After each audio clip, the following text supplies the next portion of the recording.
아니 진심으로 사과하는데 도대체 왜 일십을 하는 거야? 안녕하세요. 연애의 자격 가람쌤이에요. 헤어진 후에 상대방한테 내 진심을 꾹꾹 담아서 용기 내서 연락을 보냈는데 일십 당한 경험 있으시죠? 이렇게 답이 안 오면 상대방은 내 왜 연락을 무시하는 건지, 우린 진짜 여기서 끝난 건지 궁금해하시는 분들이 많잖아요. 그래서 오늘 일십하는 이유 4가지에 대해서 핵심만 콕콕 짚어드릴게요. 첫 번째, 두렵기 때문에. 우리가 왜 헤어지나요? 그건 바로 행복하지 않으니까. 한마디로 내가 연애에서 상처를 입었으니까 누구나 상처에 대해서는 두려움이 있잖아요. 내가 이 연애에서 상처를 받았는데 나한테 상처 준 사람이 연락을 했다? 이거 마주하고 싶으신가요? 또 상처받고 싶지 않잖아요. 이건 당연한 겁니다. 누구든 이럴 때는 그 두려움을 이겨낼 수 있는 추가적인 장치가 필요한데, 또 헤어지고 나서 어떻게 연락하나요? 잘 지내? 요즘 뭐해? 너 생각이 나서 한번 연락해봤어. 이런 연락에 내가 대응을 했을 때 얻을 게 있나요? 없죠. 그냥 힘들었던 연애만 더 생각이 날 뿐입니다. 그래서 일십을 하는 거고요. 두 번째 이유, 도망. 두려움이랑 연쇄적으로 일어나는 반응이기도 한데요. 그냥 피하고 싶은 거예요. 바로 제외하고 싶어하는 그 마음을요. 어떻게 해야 될지 모르겠으니까 회피하는 거예요. 이별은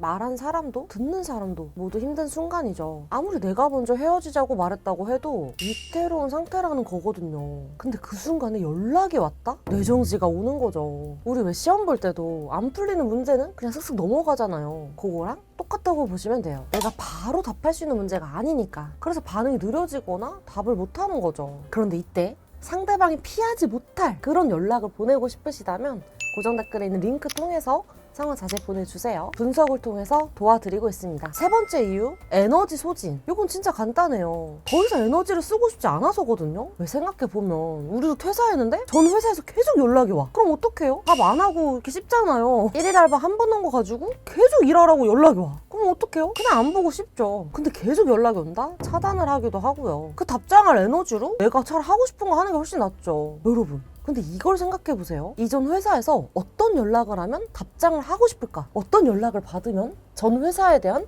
행복 필터가 씌워질까? 이게 된다면 상대가 아무리 나랑 완전히 이별을 했어도 다시 마음을 쌓을 수 있습니다. 네 번째 이유? 그냥 이유 없음. 보통 상황 때문에 일십을 하는 경우가 있어요. 너무 바쁘다던가 가정사가 터졌다거나 하면 읽고 답을 못할 수도 있는 거죠. 이건 상황 이별일 때 많이 벌어지는 일이에요. 삶이란 게 언제나 내 맘대로 흘러가진 않잖아요. 진짜로 어쩔 수 없는 경우가 있는 거죠. 갑자기 회사에서 야근을 하게 되거나, 왜 이런 적 있었어요. 갑자기 잠수 이별을 당해서 헤어진 줄 알았는데 알고 보니까 상대방이 진짜 사고 나서 혼수 상태였던 거예요. 이런 일이 있다는 거죠. 본인의 의도와는 다르게 정말 외부 환경이나 상황으로 인해서 연락하기가 어려운 경우 일십을 할 수도 있어요. 만약 내 상대방이 요즘에 너무 힘든 것 같다 하시면 모든 연락에 답하기가 힘든 거예요. 요거는 상대방이 어떤 상황에 처해 있는지를 한번 확인해 보셔야 돼요. 가장 좋은 건 나는 언제 일십을 하는지를 한번 생각해 보시면 좋은데요. 내가 언제 일십을 하는지를 생각해 보면은 상대방은 왜 일십을 하는지도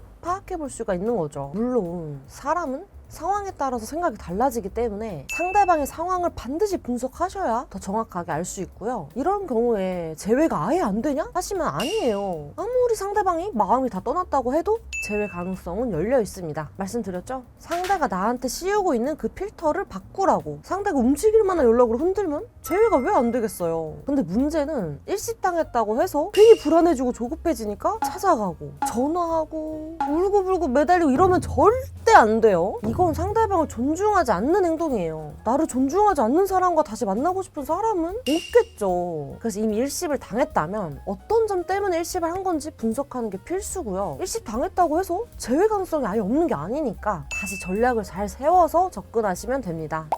오늘은 상대방의 일시 심리에 대해서 말씀드렸는데요. 내 상대방은 지금 어떤 상황인지, 어떤 심리인지 아무리 생각해봐도 모르겠다 하시면 고정 댓글에 있는 링크 통해서 상황 자세히 보내주세요. 저희가 같이 의논해드리니까 그렇게 해보시길 추천드리고요. 오늘 영상 도움이 되셨다면 구독, 좋아요, 댓글, 알람 설정까지 부탁드릴게요. 그럼 여러분들의 행복한 연애와 결혼 생활을 진심으로 응원합니다. 다음에 또 뵐게요. 안녕.